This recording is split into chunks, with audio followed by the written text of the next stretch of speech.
ചേട്ടാ എങ്ങനെയാ ഈ പ്രദേശത്ത് ആന ആന ഉണ്ടാവാറുണ്ട്? ആന വരത്തുള്ള സ്ഥലമല്ലേ, ആന വനമല്ലേ തൊട്ടടുത്ത്. ഇതിൻ്റെ ഈ കോളനിയിൽ പുറകുവശത്തൊക്കെ വനമാണ്. ആന ദിവസം വരുന്നതല്ല, ദിവസം വരുന്ന. ഈ ആനയെ നിങ്ങൾ നമ്മൾ ശ്രദ്ധയിൽപ്പെട്ടിട്ടില്ല അതിലായിട്ട്. മുമ്പ് ഇവിടെ ഇന്ന് ഈ പ്രദേശത്ത് തന്നെ ഒരാളെ ആന ചവിട്ടി. എൻ്റെ മുമ്പ് എൻ്റെ അച്ഛനെ ഇവിടെ ആന ആക്രമിച്ചത് ഇതേ സ്പോട്ടിൽ നിന്ന്. അതുപോലെ തന്നെ കഴിഞ്ഞ വർഷം മധു എന്നൊരു വ്യക്തിയെ ഈ വീട്ടിൻ്റെ പുറകുവശത്തുനിന്ന് ആന ആക്രമിച്ചതാണ്. അങ്ങനെ ഒത്തിരി ആക്രമണങ്ങളുണ്ട് ഇവിടെ. ഇപ്പം ഈ കുറച്ചായ വലിയ പ്രശ്നം ആന പ്രശ്നം ഇപ്പോൾ 2-3 കൊല്ലമായിട്ട് അങ്ങനെ വലിയ പ്രശ്നമൊന്നുമില്ല. ആന വരുത്തുണ്ട്. ഈ ആന ഇവിടെ എത്തിയതായിട്ട് അറിയുന്നത് നമ്മളും ഫോറസ്റ്റുകാരൊക്കെ വന്ന ശേഷമാണ്. നിങ്ങൾ എങ്ങനെയാണ് അറിഞ്ഞത് ഈ ആന ഈ ഭാഗത്തേക്ക്? ഈ ഭാഗത്തുനിന്ന് നമ്മളൊരു പത്രലേഖനുണ്ട് ഇവിടെ, ബെന്നി എന്ന് പറഞ്ഞുള്ള അദ്ദേഹമാണ് വന്ന് രാവിലെ ഇങ്ങോട്ട് എന്നോട് വിവരം പറയുന്നത്. ഈ മണ്ണുണ്ടി കോളനി ഭാഗത്ത് ആന കടന്നു വന്നിട്ടുണ്ടെന്ന് പറഞ്ഞു. ഇത് അങ്ങോട്ട് മുഴുവനായിട്ടും കാട് തന്നെയല്ലേ? ഇത് അങ്ങോട്ട് ഈ പ്രദേശം മൊത്തം കാട് തന്നെ.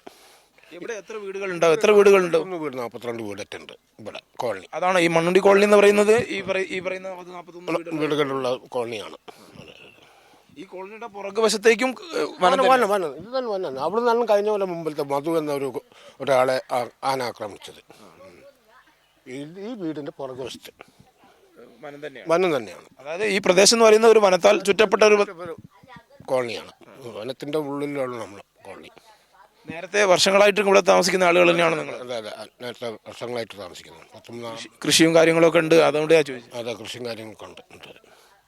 ഈ പ്രദേശത്ത് ആളുകൾക്ക് ആന അത്ര പരിചയമില്ലാത്തൊരു ജീവിയല്ല. ഈ പ്രദേശത്ത് ആന വന്നിട്ടുണ്ട് എന്നാണ് അദ്ദേഹം തന്നെ നമ്മളോട് പറഞ്ഞത്. കഴിഞ്ഞ വർഷം ഇതിന് പുറകിലുള്ള വീട്ടിൻ്റെ മുമ്പിൽ വെച്ച് ആനയെ ആക്രമിക്കുന്ന സാഹചര്യം ഉണ്ടായി. ഈ ഇദ്ദേഹത്തിൻ്റെ നമ്മളോട് സംസാരിച്ച ആളിൻ്റെ പിതാവിനെ തന്നെ ആന ആക്രമിക്കുന്ന നില ഇതിന് മുൻവശത്ത് നിന്നുണ്ടായി എന്നുൾപ്പെടെ പറയുന്നുണ്ട്. എന്തായാലും ആനയുടെ സഞ്ചാരം ജനവാസ മേഖലയിലേക്കല്ല എന്ന ഏറ്റവും ശുഭകരമായ ഒരു വാർത്തയാണ് നമുക്ക് പങ്കുവെക്കാനുള്ളത്.